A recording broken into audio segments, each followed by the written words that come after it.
শীতে একটা গ্রামে আসছি, গ্রামের সকালবেলা কি যে অবস্থা দেখেন, কি অবস্থা।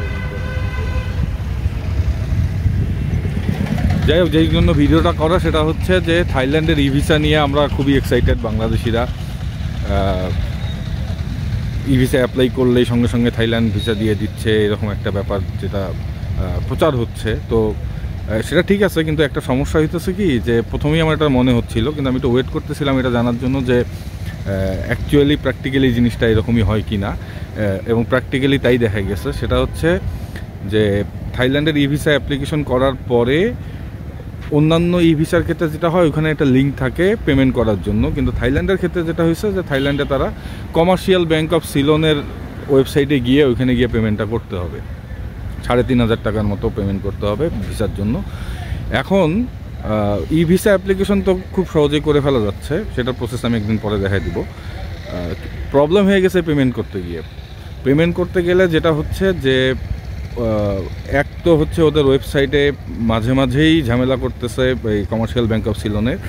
সেকেন্ড যেটা হচ্ছে যে মাত্র 400 জনের একটা কোটা দেওয়া আছে দিনে।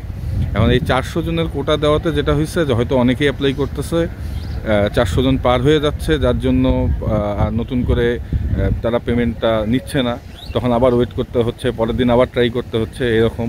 তো থাইল্যান্ডের ই ভিসার ক্ষেত্রে যেটা বলা হয়েছিল যে 10 দিনের মধ্যে তারা ভিসা দিয়ে দিবে, সেটাও ঠিক আছে, কিন্তু যেহেতু আমরা পেমেন্টটা করতে পারতেছি না, তো অনেক ক্ষেত্রেই এই ভিসা পাওয়ার একটা জটিলতা তৈরি হয়েছে।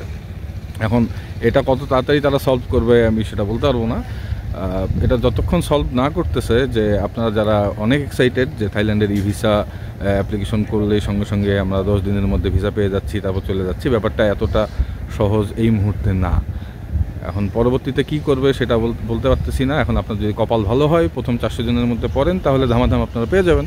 আর যদি কপাল ভালো না হয়, যদি 400 জন পার হয়ে যায় প্রতিদিনের কোটায়, সেক্ষেত্রে আপনার ভিসা পেতে আরও দেরি হবে। আপনাকে পরবর্তীতে পেমেন্ট যতক্ষণ করতে পারতেছেন না ডেফিনেটলি, ততক্ষণ পর্যন্ত তারা তো ভিসা তো দিবে না। এবং ওদের ওয়েবসাইটে গেলে মাঝে মাঝেই হ্যাং করছে কমার্শিয়াল ব্যাংক অফ সিলনের ওয়েবসাইটে। তো সব কিছু মিলে এটা একটা জটিল প্রক্রিয়া। এখন দেখা যাক থাই এম্বাসি পরবর্তীতে কী করে। সবাইকে ধন্যবাদ।